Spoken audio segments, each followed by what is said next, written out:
Vamos a ver ahora la propagación del error.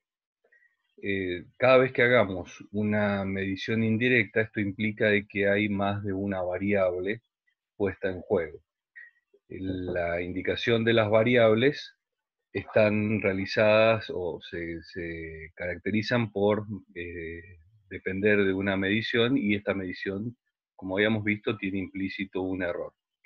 De tal manera que si nosotros tuviéramos una medición o el resultado de una medición que fuera consecuencia de una sumatoria de variables, el error absoluto cometido lo vamos a calcular simplemente sumando los errores individuales de cada una de las mediciones, y el valor total medido va a ser la sumatoria de los valores individuales.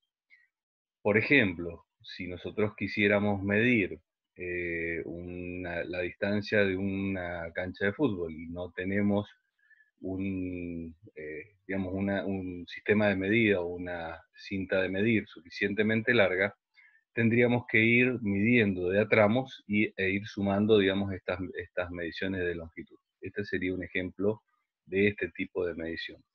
En este caso, la propagación del error o el error total es muy fácil de calcular. El problema surge cuando tengo que tener en cuenta a través de operaciones como por ejemplo la multiplicación, la división, la exponenciación, potencias u otras más complejas. En este caso particular hay que tener en cuenta algunas propiedades y algunas características del error por un lado y las operaciones matemáticas por otro. Supongamos que mm, el valor medido o digamos, el resultado depende de dos valores medidos que los vamos a denominar Bx. Por ejemplo, queremos medir una superficie, no tenemos una regla de medir superficies, sino lo que hacemos es el producto de, por ejemplo, el largo por el ancho de una mesa o una tabla. ¿Mm? Vamos a considerar que el valor medido va a ser el resultado del producto, y queremos determinar cuál es el error absoluto del valor medido.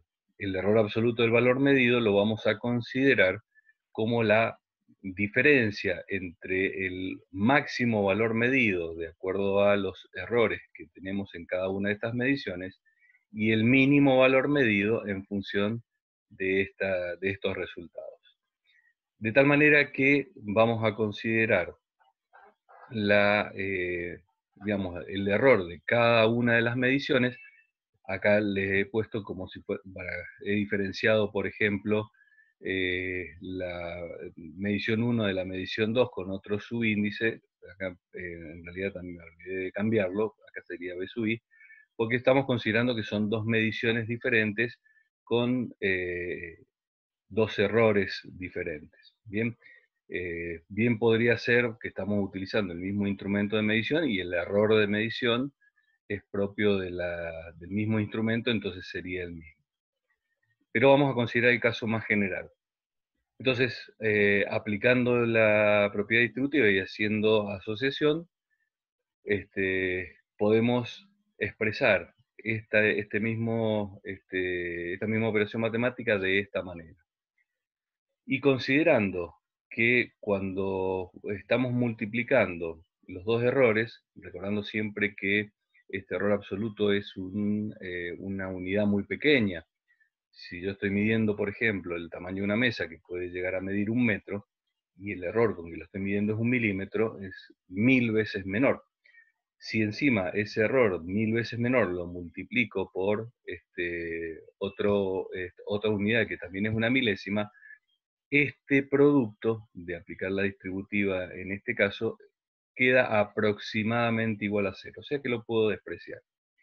De tal manera que el valor máximo medido va a ser el producto de ambas mediciones multiplicado por 1 más la sumatoria del error absoluto dividido del error absoluto dividido el valor absoluto de la medición. ¿Por qué el valor absoluto de la medición? Porque muchas veces puede ser que en algunos casos en particulares las mediciones nos den con algún signo negativo. Entonces, para generalizar el concepto, lo vamos a expresar de esta manera. Si consideramos el caso del valor mínimo, expresado de la misma manera, y obtenido a partir de las ecuaciones que habíamos planteado, es 1 menos el error absoluto dividido el valor absoluto de la medición. ¿Mm? Si en este caso agrupamos estos dos signos, lo podemos expresar de esta manera. De tal manera que en cualquiera de los dos casos, tanto para el valor máximo como para el valor mínimo, aparece este término que es la sumatoria del cociente entre el error absoluto y el valor absoluto. Esta definición del error de una medición respecto del valor absoluto de la medición la habíamos introducido y era lo que le denominábamos el error relativo. Entonces, podemos decir que en particular el cociente entre el error absoluto de la medición y el valor de la medición como resultado de una operación matemática va a ser igual a la sumatoria de los cocientes de cada una de las mediciones, o, dicho de otra manera, el error relativo de la medición va a ser igual a la sumatoria de los errores relativos de cada una de las mediciones individuales. A esto es lo que se conoce como la ley de propagación de los errores, y es lo que vamos a considerar de ahora en más. En el caso de la práctica ya vamos a hacer una experiencia particular de aplicación de este concepto. Otra de las características una de las formas de determinar o de identificar la incertidumbre de un número, se puede expresar sin necesidad de aclarar el error relativo o el error absoluto que se conoce en la medición. Es lo que se conoce como una indicación implícita de esa incertidumbre. ¿Esto cómo lo vamos a hacer? A través de determinar un número de dígitos que componen al valor, que se denominan dígitos informativos, aquellos que son certeros, que tienen cierta certeza. A esto es lo que vamos a denominarles cifras significativas. Entonces, una forma de determinar la cantidad de cifras significativas, por ejemplo, es la sensibilidad del instrumento. Si yo tengo un instrumento que mide 1 milímetro y estoy expresando la cantidad de metros, voy a tener una cantidad de cifras significativas hasta el mínimo valor que puedo medir, que es del orden del milímetro. Una medida, por ejemplo, de 0,75 milímetros, que podríamos hacer con otros tipos de instrumentos, del estilo de los que vamos a ver en laboratorios, posee 3 cifras significativas. La incertidumbre de esta medición se encuentra en el dígito menos significativo, de ahí es donde viene el nombre, y es una unidad del dígito menos significativo. En este caso, la incertidumbre es de 0,01 milímetros. O sea que yo no sé por debajo de esto cuánto es la fracción que corresponde. Entonces podría estar más cerca del dígito superior o del dígito inferior, dependiendo cuál sea la fracción que había por debajo, la cual es incierta. De ahí viene la palabra incertidumbre. Entonces, tener en cuenta que cuando hablamos de cifras significativas, la cantidad de cifras significativas no necesariamente implica que el error es exactamente lo mismo, que la incertidumbre es la misma. Por ejemplo, si decimos que tenemos una distancia entre dos ciudades de 137 kilómetros, esa indicación también tiene 3 cifras significativas, sin embargo, la incertidumbre en este caso es de 1 kilómetro. Vamos a considerar algunos ejemplos. Bien, una de las cuestiones que vamos a tener en cuenta, por ejemplo, cuando sumamos números que tienen distintas cantidades de cifras significativas, vamos a establecer algunos parámetros de cuál es la cantidad de cifras significativas que vamos a considerar. Por ejemplo, en este caso tenemos un número con 5 cifras significativas y 2 números con 4. Entonces, el cual vamos a tomar como cifras significativas y el que contenga el mayor error o la mayor incertidumbre. Fíjense que eh, en estos dos últimos números, ambos tienen 4 cifras significativas, sin embargo, el que tiene más incertidumbre es este valor, dado que la incertidumbre está en el primer decimal. Entonces vamos a considerar el resultado de esa operación con la cantidad de cifras significativas determinadas por el error, digamos, la mayor incertidumbre. Cuando hacemos una multiplicación, vamos a considerar que, por ejemplo, en este caso, uno de los factores tiene 2 cifras significativas, por lo tanto, cuando realizamos este producto, en este caso particular, vamos a considerar que la indicación tiene esta cantidad de cifras significativas. Hay que destacar que cuando estamos haciendo operaciones con números que tienen exponentes o están multiplicados por una notación de tipo científica, digamos, vamos a tomar nuevamente el mismo criterio. Siempre digamos, va a mandar la cantidad de cifras significativas que tenga la mayor incertidumbre. Cuando hablamos de cifras significativas, no es que recortamos el valor, sino lo que hacemos es redondear a esa cantidad de cifras significativas. Bien, esa es la forma de trabajar con este tipo de datos. Esto es importante en física, fundamentalmente con respecto a eh, digamos, la precisión con que vamos a expresar los resultados de la medición. Recuerden que siempre que hagamos una experiencia de laboratorio o una medición, tenemos que pensar que esa misma experiencia, ese mismo resultado debería ser obtenido en cualquier otro lugar con una incertidumbre equivalente o razonablemente parecida. Hay veces que, dependiendo del tipo de operación, vamos a utilizar números irracionales, como por ejemplo pi. ¿A qué se le llama número irracional? Que no tiene un valor certero, sino que hasta el día de hoy todavía se siguen descubriendo decimales de pi. Entonces, no podemos utilizar todos los decimales que se han descubierto, tenemos que acotar la magnitud del error que deseamos cometer. O sea, el hecho de sacarle decimales, de no considerar todos, es un error. El tema es que tenemos que ver que ese error no nos afecte los cálculos que estamos queriendo hacer. Y no es cuestión de contar la cantidad de decimales como se hacía normalmente. O sea, ya acá en física tenemos que aplicar un criterio más científico y es el de aplicar la cantidad de cifras significativas.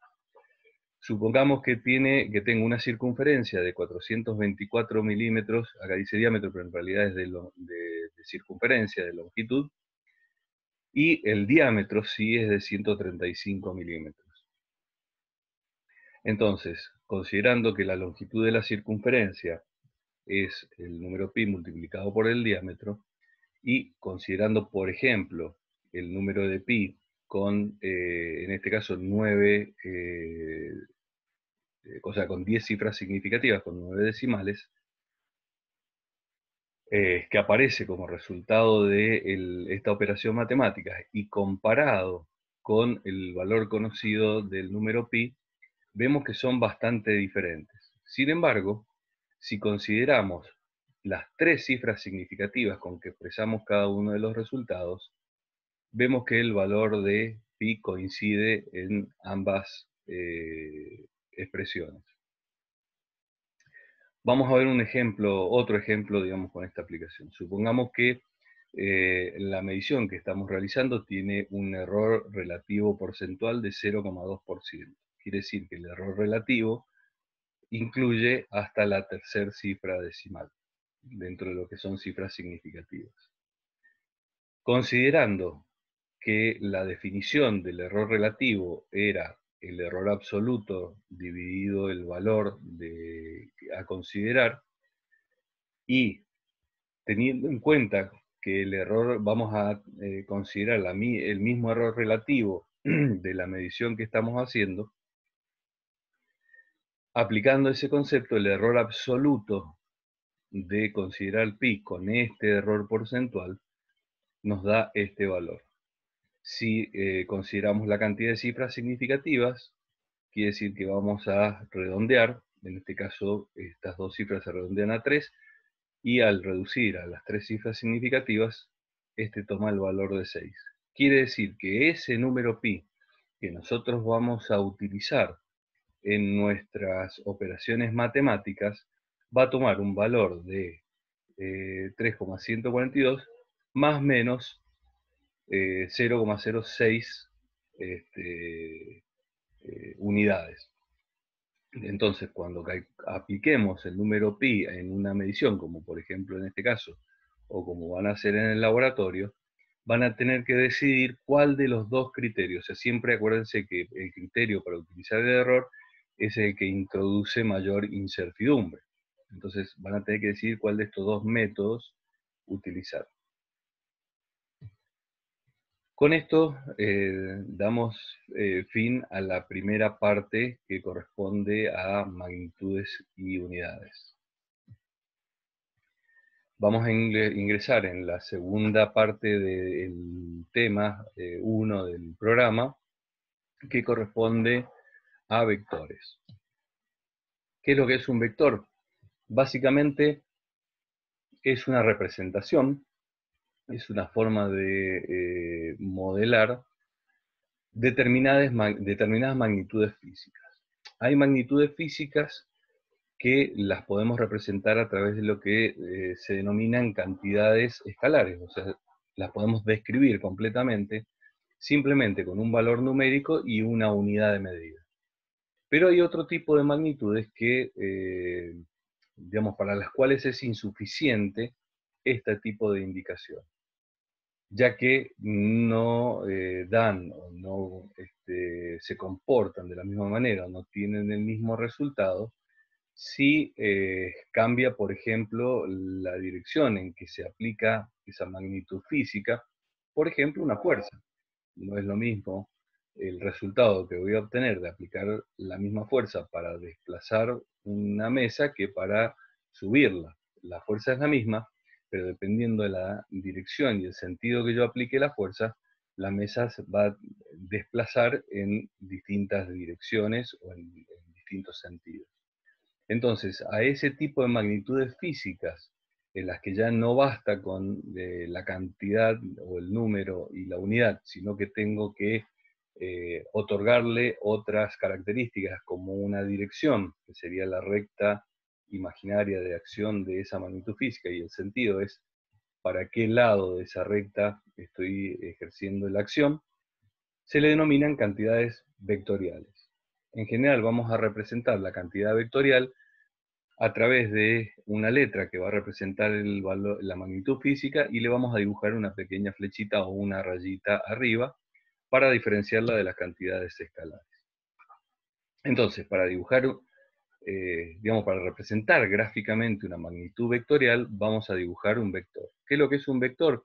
Es lo que se denomina un segmento orientado. O sea, es un trazo de una recta, una porción de una recta que tiene una longitud determinada, pero digamos, vamos a dibujar una flecha en uno de los extremos para indicar la orientación de ese segmento. La longitud de ese segmento es la que nos va a indicar cuál es la magnitud o el valor de esa variable o esa magnitud vectorial. ¿Bien? En el caso de que estemos haciendo una gráfica que va a representar un fenómeno físico, esa longitud o esa magnitud tiene que corresponder a una cierta escala, en la cual vamos a hacer una equivalencia entre el valor de la unidad física y la unidad de medida de la longitud con que vamos a representar. A su vez, la orientación o la dirección es el ángulo que forma con alguna referencia. Ya vamos a ver más adelante que vamos a utilizar lo que se denominan sistemas de referencia coordenados para poder realizar estas equivalencias.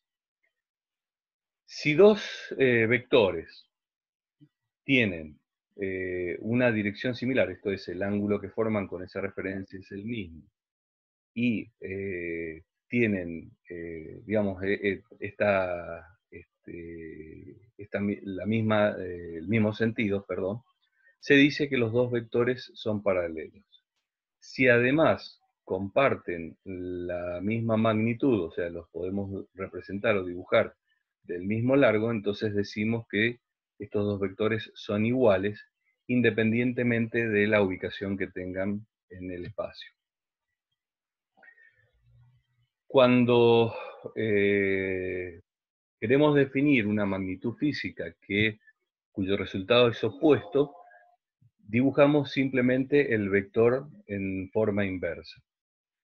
Esto se indica como, o lo caracterizamos como un cambio de sentido, porque la recta o el ángulo de orientación es el mismo, la magnitud, si fueran iguales, no cambiaría, pero los efectos son distintos, por lo tanto, a esa relación le vamos a denominar el sentido. Cuando tenemos dos vectores que tienen la misma dirección, pero sentidos opuestos, decimos que son antiparalelos.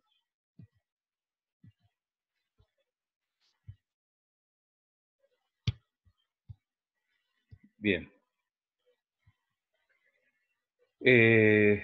Una de las formas de representar la magnitud o la intensidad de esa variable física vectorial es a través de su módulo, bien, en donde vamos a definir al módulo del vector como una cantidad siempre positiva, bien, dado que el signo es lo que nos va a indicar el sentido, y vamos a escribirlo con la misma letra que la representamos, pero sin la raya arriba, o utilizando la nomenclatura matemática para definir el módulo del vector.